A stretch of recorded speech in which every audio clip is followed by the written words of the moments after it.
Bonsoir, bonsoir. Petite vidéo de présentation du festival d'hiver et du thème du festival d'hiver.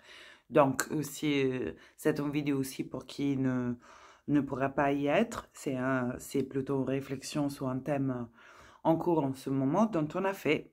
J'ai décidé que ce sera le thème aussi d'exploration du festival. Et le thème, c'est l'individualité. Donc, si cet été, dans le festival, on explorait plutôt l'inclusivité, on va dire, des différences, le miroir, comment pouvoir vivre en fait la rencontre avec ce qui paraît très différente, comme on porte aussi de connaissances avec, en suivant la résonance avec notre propre monde intérieur.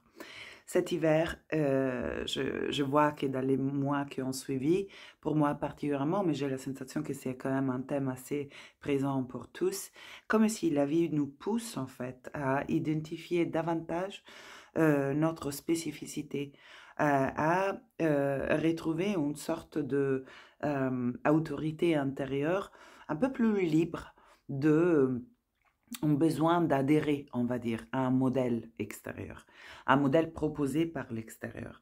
Alors, puisque l'être humain a un besoin atavique, inévitable de se sentir aimé, et souvent se sentir aimé, on l'a associé à être d'accord on l'a associé avec partager, on va dire, ou même prospective, un même système de croyances, un même type de choix. En fait, cette tendance à adhérer à un modèle qu'on perçoit être assurant de l'amour dont on a besoin, je crois que c'est la tendance qui est l'autre facette de ce thème de l'émergence d'une individualité spécifique libre. Hein. Moi, en observant la nature, c'est simple de reconnaître que la variété spécifique de chaque partie de la nature est ce qui rend le tout riche et parfaitement synergique. C'est-à-dire que de cette unicité, dans la cohérence avec le thème de cette individualité, on a besoin. La création est censée être la composition de cette individualité spécifique parfaitement synergique. Pourtant, nous, les êtres humains, en ayant un vécu de manque d'amour différent et varié, chacun la sienne, mais on va dire au cœur la même expérience, à un moment, on a senti de devoir faire un choix, en fait, entre authenticité et amour. Donc, c'est comme si on devait en quelque part renoncer un petit peu de cette expression authentique, spécifique du soi pour pouvoir s'assurer l'autre besoin fondamental, autre à celui-là de l'authenticité, qui est l'amour. Et en fait, je crois qu'on va vers une réflexion importante et une redéfinition de ce paradigme. Alors, on a adhéré dans le passé à le modèle proposé par la société, celle qui encore on voit exister comme un modèle prédominant, on va dire. On a adhéré à des modèles religieux, à une morale comme guidance, on va dire, de extérieur, donc, qu'on a introjeté sans trop remettre en question, sans aller à chercher, en fait, c'est quelle ma vérité là-dedans. Et quand je parle de trouver sa vérité ou son individualité, je ne parle pas de quelque chose de figé qui se cristallise à nouveau et qui devient donc à nouveau un dogme. Il s'agit plutôt de apprendre ou réapprendre cette écoute directe avec, comme la vie spontanément s'exprime à travers moi. Donc en termes de choix, en termes de préférence, en termes de émotion, tout ce qu'on a essayé en effet de faire entrer dans une case vis-à-vis duquel on s'était de s'assurer donc l'appartenance à un collectif et donc grâce à ça on a eu la sensation de se sentir nourri, ce besoin fondamental d'être aimé. Or en fait je vois qu'en opposition en quelque part à la société patriarcale qui doucement on commence à ouvrir l'esprit qui puisse être pas le seul modèle possible. En réponse à ça, le risque à qu'il se crée des autres modèles, des autres dogmes qui sont opposés, donc rebelles si on veut, mais à nouveau toute forme de rébellion, bien qu'elle soit absolument utile comme un premier mouvement pour sortir d'une forme de fermeture, devient après un limite si on délègue à la rébellion l'écoute libre de soi. Par des moments, peut-être que je veux me retrouver en opposition à un vieux modèle, et par des moments, peut-être que je me sens parfaitement en résonance et que mon choix plus naturel, ça serait au contraire celui-là de le reproduire. Voilà, d'opérer des choix qui paraissent plus en alignement avec un vieux modèle qu'un nouveau. Je vous fais un exemple pour se comprendre. Par exemple, le modèle du couple traditionnel, comme ça, comme on l'a connu, donc deux personnes qui se promettent une exclusivité sexuelle, qui vivent sous le même toit et qui se projettent jusqu'à la fin du temps. Voilà, on va dire, hein, en simplifiant énormément, ça c'était modèle, le vieux modèle. Il y a quelque chose qui pousse pour faire naître une nouvelle forme, ou alors, de mon point de vue, un nouveau espace de choix libre là-dedans.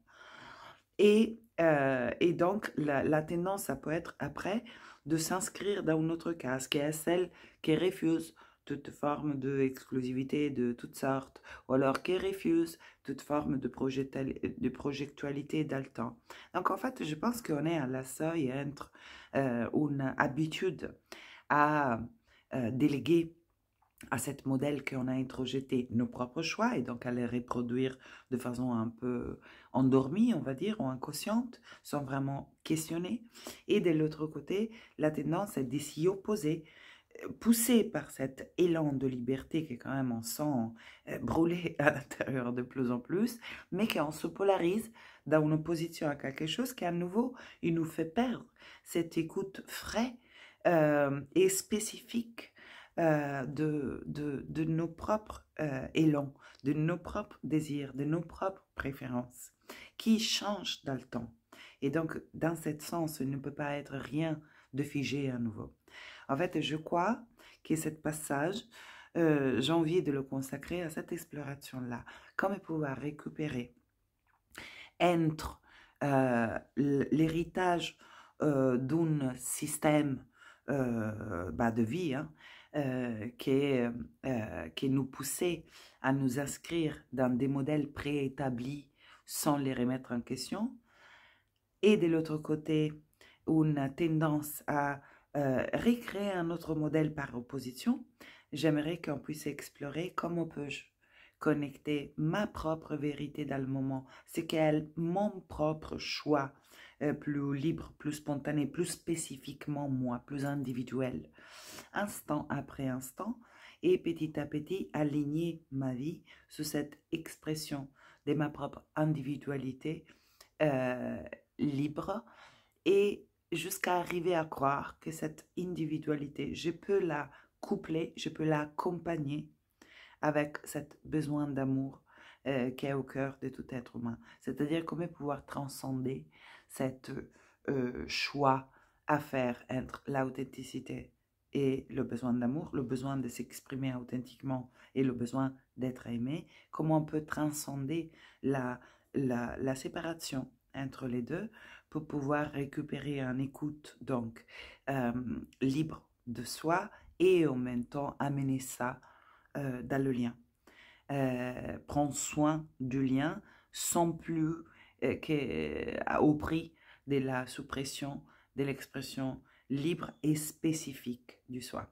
Donc on se posera des questions comme sont quelles mes préférences, mes élans, mes désirs par rapport à les relations, par rapport à mon expression créative, par rapport au modèle de vie que je veux vivre, quels sont vraiment les miens et pas celui-là d'un nouveau groupe à l'intérieur duquel de m'inscrire, ça me rassure et en même temps, ça m'enferme pour ne pas reproduire juste une autre société enfermissant et tout petit aussi, pour ne pas reproduire un autre microcosme qui étouffe. parce qu'il est en quête de cette expression d'une individualité spécifique et changeante dans le temps, qui puisse en même temps se relier en amour à son entourage, à ce qui est autour de soi, en en prenant soin et en se sentant, comment dire, permis, voilà, validé dans cette spécificité propre à chacun. Et c'est moins évident de ce qu'on croit, parce que pouvoir se reconnecter à nos désirs et élans profonds, ça veut dire descendre les couches de ce qu'on croit avoir compris de soi, descendre les couches des rassurances différentes et variées, des oppositions à quelque chose, des reproductions à quelque chose, pour laisser cette unicité émerger, être vue et petit à petit aussi être permise comme choix dans la matière. Donc, j'espère de passer cette portail entre 2022 et 2023 avec beaucoup d'entre vous.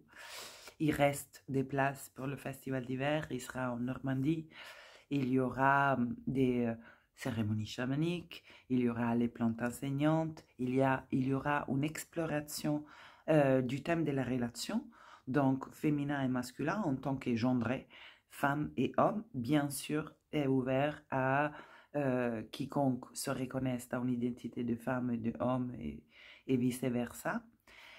Et pourtant, on va explorer, voilà, qu'est-ce que c'est d'incarner une identité féminine aujourd'hui et masculine, et comment pouvoir se connecter autrement. Après, il y aura des constellations, des contes, de la musique live, du violon, il y aura de la peinture, il y aura de la trance en danse, il y aura du breathwork, beaucoup de choses avec la team du festival qui est née dans mon cœur presque désormais il y a 3 ans, 2 ans et demi.